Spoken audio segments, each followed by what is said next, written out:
তোমার শাখা পলা নোয়া সব পারুর হাতে পৌঁছে গেছে। খুঁজে পাচ্ছ না নাকি ইচ্ছে করে ওগুলো রেখে এসেছো? কি বলছেন শহুরে বাবু? আমি ঠিকই বলেছি, তোমাকে আমি ভালো করে চিনি। ওগুলো তুমি ইচ্ছে করে রেখে এসেছো যাতে কোনো বাচ্চার হাতে ওগুলো পড়ে যায়। ওগুলো খুঁজে পাওয়া গেছে বুঝি? পাওয়া যাবে না কেন? পাওয়া তো যাবেই, কারণ তুমি তো সেটাই চেয়েছিলে। প্ল্যানিং প্ল্যানিং, সব তো তোমার প্ল্যানিং। এমন ভাবে প্ল্যানিং করো না যাতে সাপও মরবে, লাঠিটাও ভাঙবে না। পার্বতী, তুমি আমাকে কথা দিয়েছিলে, তুমি কথা দিয়েছিলে যে আমাদের এই বিয়ের ব্যাপারটা পার্বতী পারো কখনো জানতে পারবে না। কিন্তু তুমি করেছো তার উল্টোটা, ঠিক তার উল্টোটা করে গেছো তুমি। আর এমন ভাবে করেছো, এমন ভাবে যাতে তোমাকে কখনো দায়ী না করা যায়।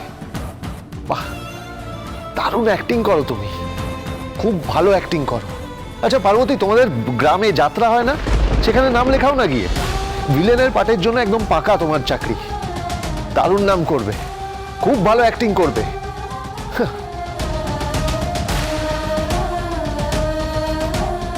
আমার শাখা পলা নোয়াগুলো কি বোন?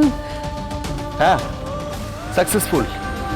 তোমার প্ল্যানিং এ তুমি একদম সাকসেসফুল। তোমার শাখা পলা নোয়া সব পারুর হাতে পৌঁছে গেছে।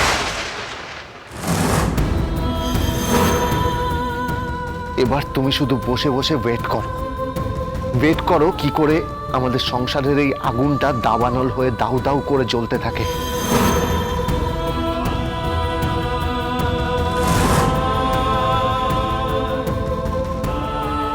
একটা কথা ভেবে আমি রিলিভ ছিলাম যে এবার তোমার আর আমার রাস্তা আলাদা হচ্ছে।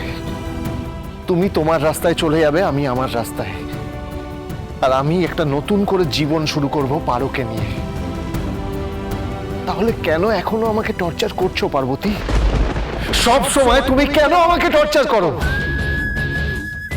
তোমার এই সাজটাই, এই পোশাকটা জানো আমাকে কিভাবে মানসিকভাবে টর্চার করছে? আর আমার জন্য কি খুব সুখের? এই শীতের সেঁদুর, এই সধবার সাজ আমার জীবনে কোনো সুখ বয়ে আনেনি শহুরে বাবু। আজ আবার এই শীতেতে সিঁদুর দিয়েছি শুধুমাত্র আমার মামা যাতে কষ্ট পায় তার জন্য নয়। এই শ্যামপুকুরের লোকজনকে আমার খুব ভয় করে, যারা আমাদের জোর করে বিয়ে দিয়েছিল।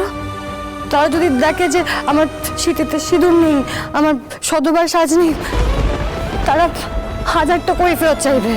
আর তারপর আবার আপনি অশান্তিতে পড়বেন। তাই জন্য বাধ্য হয়ে নতুন করে আবার এই সধবার সাজে সাজতে হয়েছে আমাকে।